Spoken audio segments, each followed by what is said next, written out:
खरं तर कोणतीही गोष्ट करण्याची एक प्रोसेस असते. त्या प्रोसेसनं गेलं की पुढचं कार्य सोपं होत असतं किंवा ते कार्य आनंददायी होतं. मग याला दारू पिणं तरी कसं अपवाद ठरेल? आता हे ऐकून तुम्हाला कदाचित अतिशयोक्ती वाटेल, पण हे खरं आहे. दारूसुद्धा पद्धतशीरपणे पिली जाते. मद्यप्रेमी दारू पिताना अगोदर ग्लासात ओतलेली दारू बोटाने आजूबाजूला शिंपडताना तुम्ही पाहिला असेल. मग डोळे झाकून संपूर्ण प्याला पोटात रिसवला जातो.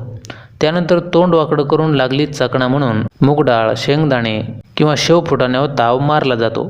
या सगळ्या प्रक्रियेमध्ये एक गोष्ट तुम्ही हमखास पाहिली असेल, ती म्हणजे दारू पिताना ग्लासाला ग्लास लावून चिअर्स म्हणणं. दारू पिणारा प्रत्येक व्यक्ती या दरम्यान चिअर्स जरूर करतो.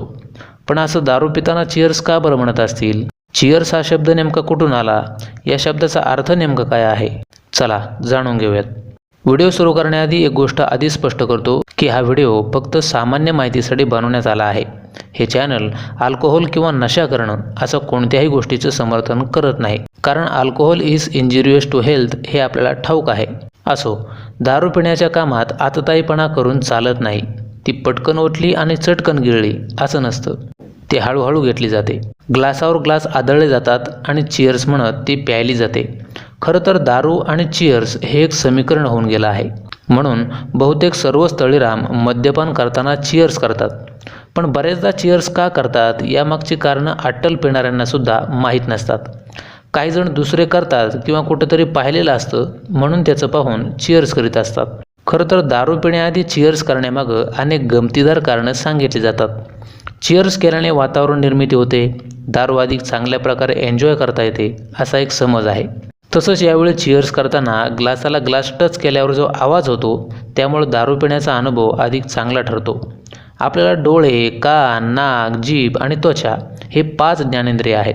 पण दारू पिताना फक्त 4च इंद्रिय आपलं काम करत असतात. जसं की समोरचं मांडलेलं पेय डोळे पाहतात, त्याची चव जिभेने कळते, तसंच त्याचा वास नाकाने घेतला जातो आणि पेयाला हाताने स्पर्श केला जातो. आता राहिला फक्त कान. हा कानच फक्त या प्रक्रियेमध्ये वापरला जात नाही. ही उणीव भरून काढण्यासाठी आणि मद्य पिताना पूर्ण अनुभव घेण्यासाठी अगोदर चिअर्स म्हटलं जातं. मग कानांच्या आनंदासाठी ग्लास एकमेकांना आदळले जातात, तेव्हा जो ध्वनी तयार होतो तो मद्य पिण्याची अनुभूती अधिक आनंददायी करतो. अशा प्रकारे कानासहित 5ही ज्ञानेंद्रियांचा वापर व्हावा म्हणून सुरुवातीला चिअर्स म्हटलं जातं. याबाबत जर्मन लोकांचा असा समज आहे की चिअर्स केल्याने वाईट आत्मा जवळ येत नाही. आता तसंही दारू पिलेल्या माणसाच्या कोणी नादाला लागत नाही, मग वाईट आत्मा तरी त्याचं काय वाकडं करणार आहे? हा झाला गमतीचा भाग. असो, आता चिअर्स शब्दाचा अर्थ जाणून घेऊयात. चिअर्स हा शब्द फ्रेंच शब्द चेहरेपासून तयार झाला आहे. याचा अर्थ चेहरा किंवा डोकं असा होतो. पूर्वी या शब्दाचा उपयोग एक्साइटमेंट दाखवण्यासाठी करत असत, पण नंतर त्याचा उपयोग आनंद व्यक्त करताना केला जाऊ लागला आणि आजही तो शब्द आनंदाची भावना व्यक्त करण्यासाठी वापरला जातो. अर्थात यामागे प्रत्येकाच्या इतरही वेगवेगळ्या भावना असू शकतात. आपल्याकडं दारू पिणं हे वाईट मानलं जातं, कारण अनेकदा या दारूच्या नशेत लोक राडे करतात. हे तुम्ही पाहिलं असेल. अति मद्यपान केलं असल्याने बरेचदा त्यांच्याकडून एखाद्याला बोलताना अपशब्दांचा वापर होतो. अर्थात ते नशेमुळे होतं. पण नशा किती करावी याची ही लिमिट माहीत असायला हवी, नाहीतर नशेत भांडण होण्याची शक्यता नाकारता येत नाही.